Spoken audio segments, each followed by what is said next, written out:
yung B, tatlong B. North south alignment po yan. Nasa north south alignment. Ayan. Sa 1.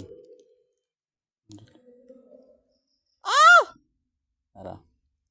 180. Azimuth. And back azimuth. Muna siya. Dari na punta. Dari. 135. Ang paingon dito sa southwest, southeast. Ang back azimuth kung dito ta mag-adto, back azimuth na po nato automatic 315 diri na.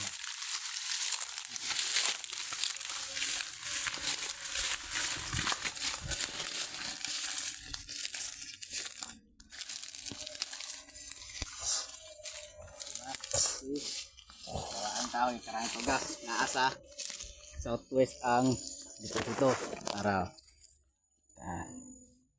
31 nasa northwest ang deposito 315 northwest. So paingon dito tama ta. So mo ni ang pinakakaraan unya sa east position mga 1 yard lang daw naa daw giveaway dira sa tungod sa kahoy pero dili tanan. Ang kasagaran big load ra pero kung testingan nimo kung naay giveaway dool ras puno na sa istapit naara po na sa 10 to 7 to 10 feet. Pag wala na sulod, automatic big load ra na.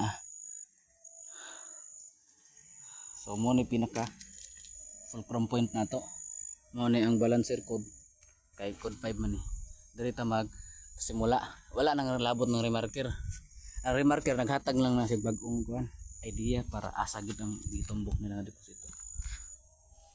So yan guys, so dapat nating malaman na ang proper procedure talaga kasi hindi natin malaman ang ayan o videohan mo ito yung old Mulabi tree.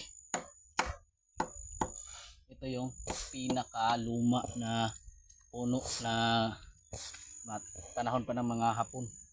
May tuturing ito na old tree, katulad din ng mga centennial tree pero iba naman yung centennial tree at yung mga old na talagang ano. Kasi yung centennial parang tinanim lang yan nila pero ito parang wala pa yung Hapon, nandito na to. Kaya sobrang tigas ng kahoy na to. So sinunog na. So kaya nga naglagay na lang sila ng panibagong remarker dun sa niyog. Tapos videohan mo yung kulay pula na binlagyan ng BM. Yan, na may 15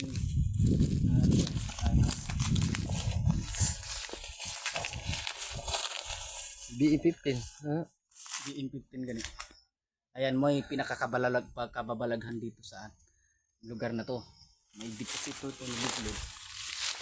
Ayan. BM15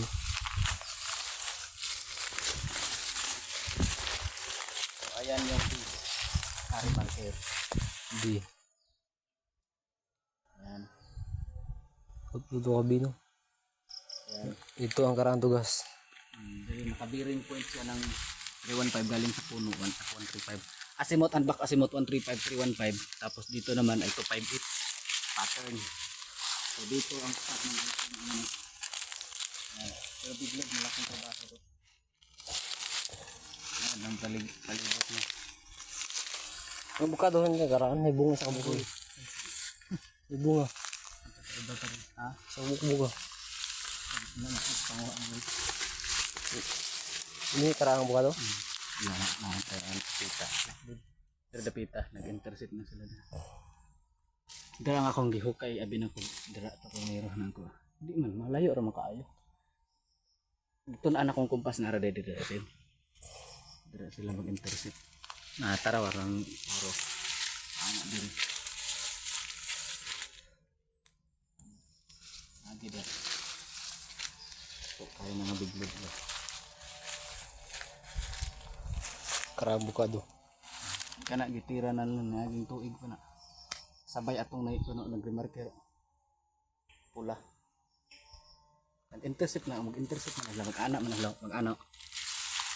Ana.